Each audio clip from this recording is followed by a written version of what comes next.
My uncle Ted Kennedy was the second longest serving member of the United States Senate. And so, my family, the DNA of the Democratic Party was baked into my own character, my identity. I grew up in the party. I began campaigning when I was 6 years old on my uncle's campaign. I attended the convention in Los Angeles that year, and I've attended almost every Democratic convention since then. Worked in probably 100 campaigns, and I was a stalwart in the Democratic Party. But the Democratic Party that I grew up with changed dramatically, has changed the last year. The Democratic Party I grew up in was the party of peace. My uncle, John Kennedy, he was asked by his best friend, one of his two best friends, Ben Bradley, who was then the editor of Washington Post, what do you want on your gravestone? And without skipping a beat, my uncle said he kept the peace. He said the primary job of a president of the United States was to keep the country out of war. Mm-hmm. He said he didn't want children in Africa and Latin America, when they heard about the United States, to think about a man in a military uniform with a gun. He wanted them to think of a Peace Corps volunteer. He wanted them to think of the Kennedy Milk Program, which provided nutrition to millions of malnourished kids around the world. He wanted them to think of USAID, of Alliance for Progress, and these other programs that my uncle created to project economic power rather than military power abroad. My uncle was under tremendous pressure to go to war in Laos, which he resisted in 1961, to go to war in Germany during the Checkpoint Charlie crisis in 62, to go to war against Cuba in 61 during the Bay of Pigs, and then again in 63 during the Cuban Missile Crisis, and then to go to Vietnam. Virtually all of his advisors were telling him he had to send 250,000 troops to Vietnam or the government was collapsed, and he said, it's their government. We cannot fight their war for them. He ultimately, under great pressure, sent 16,000 military advisors, and then who were not, under his rules of engagement, allowed to participate in combat. Some of them did.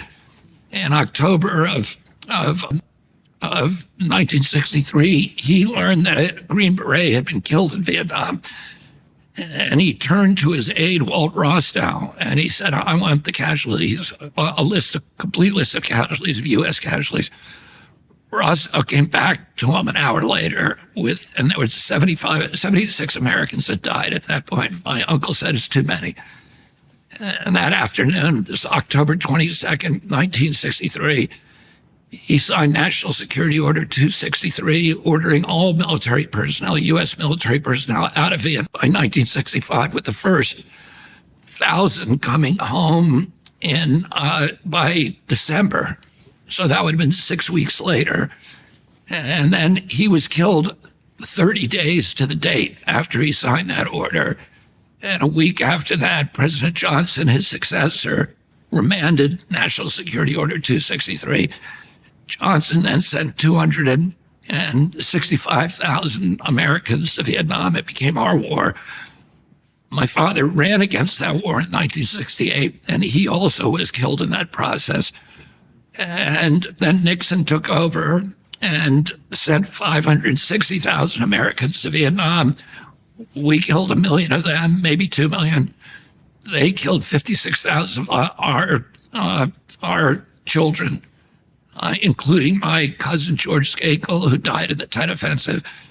And America then went down a different path toward becoming a feature of the military-industrial complex, which Eisenhower had warned against 3 days before on my birthday in 1961.